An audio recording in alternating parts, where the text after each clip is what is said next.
to the next thing that you showed me how to do, and that was some marketing concepts. And I felt like that was phenomenal for us because it took our business from the low seven figures, very low, like 1.9 million, to 4.6 million. Okay, Mona Lisa Johnson, tell everybody your name, what you do, and describe your businesses. I'm Mona Lisa Johnson. I am the CEO and owner of Sierra Media Productions, which is a full service advertising and production agency. And I'm also the owner and founder of Radiance and Ice, which is a cryo spa and a daily day spa, if you will, that offers medical grade facials, teeth whitening, hair restoration, and body contouring. Awesome. So share with everyone before you started working with me in terms of your revenue and growth, how long we've been working together. And so share with us where you were before you started working together. So we've been together for about what, 10 years, maybe Mhm. 12, 10 or 12 years. And where I was before, I was a seven-figure business owner doing extraordinarily well in my production company, but still working day to day and not understanding how to take the rightful position as a CEO. I also was in the midst of a family trauma and drama situation where I had lost my daughter to the system, and so I was also trying to recreate a world of nonprofit, if you will, business that was helping people who were underserved or people who were affected by incarceration. Juicy. So describe the process. Let's look at both businesses, right? Let's look at Sierra Productions. Like what did it look like working with us with Sierra Productions? And then we'll go for the spa. So with Sierra Productions, the first thing that it looked like was that you took my mindset to a whole nother level. We had to work on the fact that I had to believe that there was more than me that could be brought to the table, that can get the job done. And so you worked on my trust issues. And so the first thing I had to do was get in position to hire other people who could do my job, and I basically recreated myself.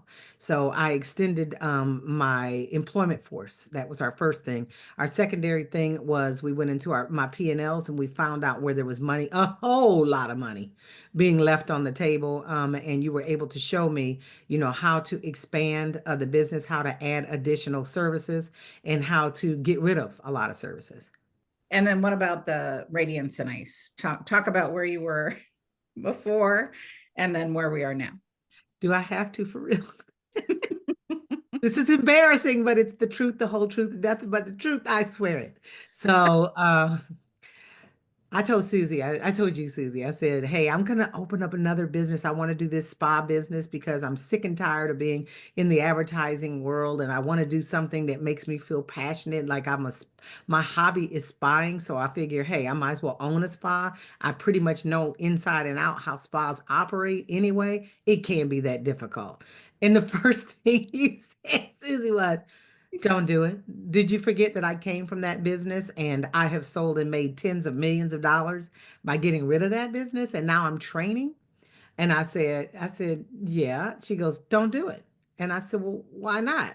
And she gave me a multitude of reasons not to do it. And what did I do? I still opened the business. And what did you learn? Oh my God. I learned that now I have a fractional COO called Susie Carter, who I came to and I cried to her and said, help me get out of this thing. I can't do this thing. I don't know what the heck I was thinking. And she says, I think I already told you so. So now I'm working with you to sell the business. And it's been almost a little over 2 years that I've been in that business, and it's done fairly well. Like it's in line with what everybody else is doing based on what Susie told me. Although I had this pipe in the sky thing that I'm going to make, seven figures in the spa business. Yeah, no, at least not the way I'm doing it. Let me just say that. So we're in position now to sell it. So let's talk about the challenges in Sierra Productions that you faced before and the path of growth. If you look at what you were doing before we met, like what was the path of growth? And then after, what was the path of growth? So let me make sure I understand what you're asking me. You're asking me what The path main did. challenges that you had growing Sierra Productions before and, you know, looking at your business after, how you can grow, because you were chained to the business I before, right? was. You were the best selling salesperson. You were the butcher, the baker, the candlestick maker. So talk about that and then what we did after. So again, I'm still a working CEO, but I was a really working CEO back in the day to where I would not have enough time to do business development, which Susie made me understand that's where the bread and butter is. It's not in the minutia of doing the work, but actually being able to find the opportunities to grow the business. So in the coaching that I did with you, you showed me how to create business, how to create a mindset, first of all, that I should be doing the sales and the business development. And then secondly, you showed me step by step, how to do business development, how to look for business, how to pitch business, how to get past the concept of rejection. You talked a lot to me about rejection and about how people have a choice to decide whether or not they want to buy. And what we're doing is we're uncovering the challenge and finding a solution.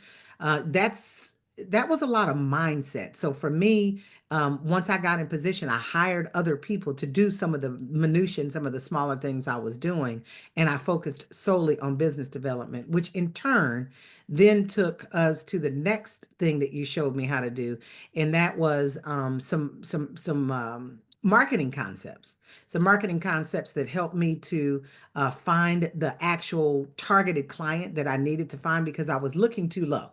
You made me look a lot higher. You made me look into Fortune 100 and 500 businesses versus just the small guy. And I felt like that was phenomenal for us because it took our business from the low seven figures, very low, like 1.9 million to 4.6 million. So we did extremely well with that. Does that answer your question? That does. That's a good one. So Okay. how's your process changed since? So since working together 10 years, that's a long time of putting our SOPs together, setting the business up to sell that you could walk away. So how's your process changed since working together? And we're talking about both businesses or Sierra? We can talk about Sierra. Okay, so with Sierra Productions, the way that things have changed is just like you said.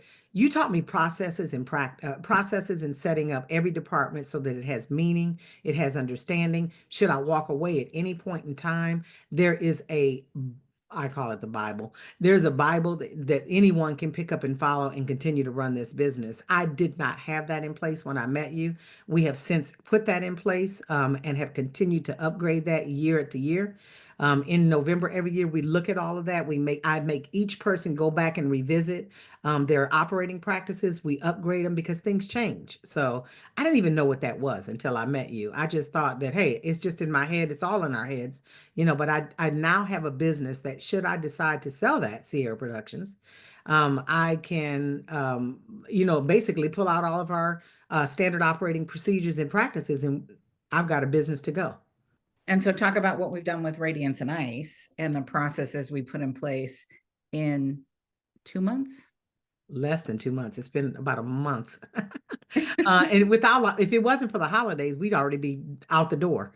Um, Like look at the Trello board, look at the numbers, look at the projections, look at, the scripts that we're putting in place. You had a lot of good stuff in place, and then now we just are up leveling it. Yeah, that's exactly it. So we did have, I did do some things right. So, I had a lot of operating procedures in place. I had all of our contracts in place. I didn't have everything. I still needed some things that Susie was able to poke holes and find my weaknesses at, which was fine. So we recreated some things. She brought a lot of things to the table that I did not have in the area of standard operating procedures and practices. And she actually took my P&Ls, looked at them, was able to determine based on the standard industry where we are and what we should be doing, we're actually on target and we're in a position to sell. So that was one of the things she looked at and did for us. I think the other thing is that she found business brokers that we can interview. We're on that stage now. We're interviewing our business brokers, and then we're out the door ready to go on the market. And for me, this is like an absolute miracle because I did make the huge mistake of not listening. It's okay. We all learn, right? That expertise is going to pay off somewhere. We got to make some money somewhere with that. Um, so let's talk about the time commitment because people are always like, oh, I don't have time to do this. What's been the time commitment of our collaboration and what responsibilities did you have and now other people are doing for you? Okay. The time commitment, I don't want to paint a picture that's so rosy. I want to keep it 100% transparent. The time commitment was a lot in the beginning. And when I say a lot, I'm going to put hours to it, about 10 to 12 hours a week. And that does sound like a lot for someone who has to add some yet another thing to their plate. However, in adding these other things to my plate, it is what took me to the next level. So when I look back at it, I don't regret it. When I was in the midst of it, I didn't regret it because I was learning so much and uncovering so many weaknesses, but yet so many solutions, so many challenges and problems, but yet so many solutions all at the same time that it all felt rewarding and it felt like I was always going in the right direction. Um, um, where I'm at now with Radiance and Ice and what it's taking us to prep the business to sell, the first time was about 6 hours I had to put in it. After that, we've been meeting about an hour a week and things have been happening. So it's not that time consuming, but it still requires my attention. I can't just, set it and forget it or expect Susie to do it. This is for me in my world, she does it with me, not does it for me. So it's a DIW, not a DIY. I love that. So let's talk about what surprised you most about working together um, and then what misconceptions did you have before starting? I can't afford it was my misconceptions. Surprised that I could afford it. Surprised because she showed me how to afford it. Send me your P&Ls. I'll find something for you. And next thing you know, she's like, Mona, you got it. So let's work together. And I'm like, okay, well, how? Well, here's how you're gonna do it, and blah, blah, blah, right? Then there's other ways that she showed me, how to use the modern day barter system and trade system, which was amazing too. Worked out well for both of us. And I think that was a surprise and yet a happy feeling all at the same time.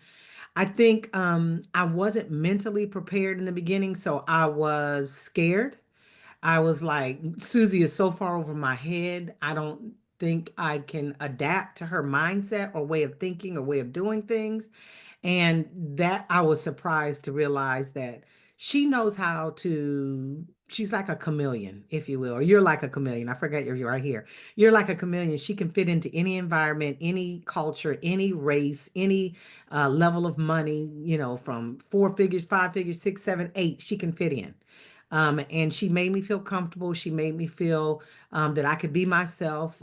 She humanized the entire process of being with a business coach and now a COO, a fractional COO.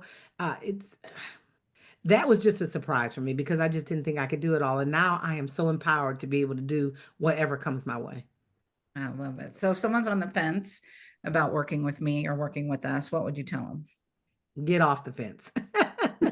Get off the fence and give yourself a chance because it's not that often that people are even out here willing to share what they know.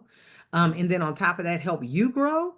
Uh, Most people are working against each other in today's times. They're not working together in collaborative mindset. So get in the hive is what I say. And I'm in Susie's beehive until death do us part. She can't get rid of me and I won't get rid of her. And so that's how it rolls.